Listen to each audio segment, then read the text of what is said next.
नमस्कार साथियों, स्वागत है आप सभी का उत्कर्ष क्लासेस के UGC net JRF YouTube channel पे।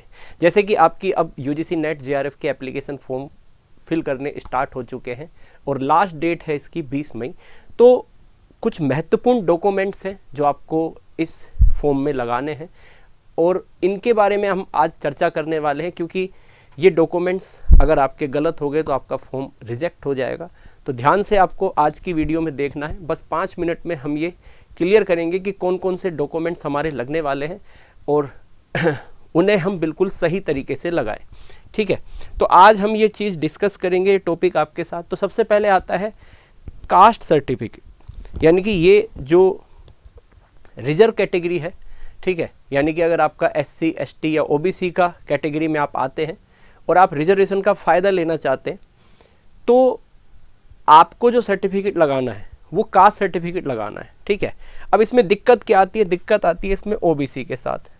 तो OBC का अगर आपका सेंटर का सर्टिफिकेट है तो कोई प्रॉब्लम ही नहीं है, लेकिन अगर आपका स्टेट का सर्टिफिकेट है तो आपको क्या करना है, NBFC की वेबसाइट पे जाना है, वहाँ पे लिस्ट में चेक करना है कि वहाँ पे आप अपने स्टेट का नाम डालेंगे, अपनी कास्ट डालेंगे, तो वहाँ पे देखना है कि उस लिस्ट में वो कास्ट है या नहीं है। ठीक है, अगर वहाँ पे है तो आपको OBC का यहाँ पे बेनिफिट मिलेगा, अदरवाइज आप जनरल कैटेगरी से फॉर्म भर सकते हैं। ठीक है, ये पहली चीज़ हो गई।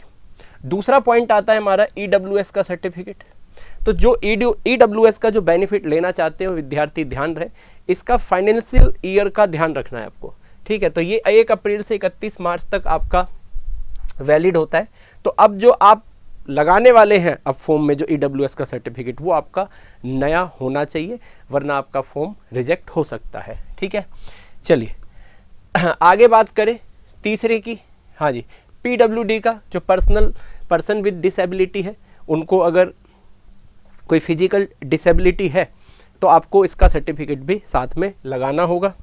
और इसके बाद बात करते हैं आधार कार्ड की। ठीक है, आधार कार्ड है ना आपके पास, जो लेटेस्ट आधार कार्ड है वो होना चाहिए। लेटेस्ट आधार कार्ड में आपकी लेटेस्ट फ़ोटो होनी चाहिए, है ना। उसको आप ऑनलाइन जाके अपडेट करा सकते हैं, क्योंकि अब लाइव फ़ोटो कैप्चर का ऑप्शन आ गया है, तो इसलिए आप अपने आधार में लेटेस्ट फ़ोटो अपडेट करा के जाएँ। ठीक है, इस चीज़ का ध्यान रखना है आपको। छठा पॉइंट आता है डिजी लॉकर। जब आप लॉगिन करेंगे तो वहाँ पर आपसे डिजी लॉकर का ऑप्शन आएगा। अगर नहीं है तो कोई घबराने की कोई बात नहीं है, आप इसे बना लीजिए, उसके बाद आप फॉर्म फिलअप कर सकते हैं। ठीक है, एक इसमें ऑप्शन आता है, जब आप फॉर्म फिल करेंगे अंदर ऑप्शन आएगा, एक आपार ID आएगा। ठीक है, ये ऑप्शनल है, 12 डिजिट का एक कोड होता है। अगर नहीं है तो आप नो कर देना, अगर है तो आप यस करके आप इसको फिल कर सकते हैं। ठीक है, छठा पॉइंट आता है आपका इसमें, हाँ जी, आपका पासपोर्ट साइज़ फ़ोटो लेटेस्ट। ठीक है, साइज़ लिखा हुआ है, साइज़, और ध्यान रखना है आपको किस साइज़ का होना चाहिए। तो फ़ोटो जो होना आपका बिल्कुल बैकग्राउंड होना चाहिए, जो वाइट होना चाहिए, क्लियर दिखना चाहिए आपका फ़ोटो। ठीक है, जब फ़ोटो अपडेट करें, साथ में सिग्नेचर आपके बिल्कुल वाइट पेपर पे, बिल्कुल, है ना, साफ ब्लैक, है ना, या फिर आपकी जो सिग्नेचर है वो बिल्कुल कैसे होने चाहिए, बिल्कुल साफ़ सुथरे होने चाहिए। ठीक है, तो ये ध्यान रखना है इन चीज़ों का।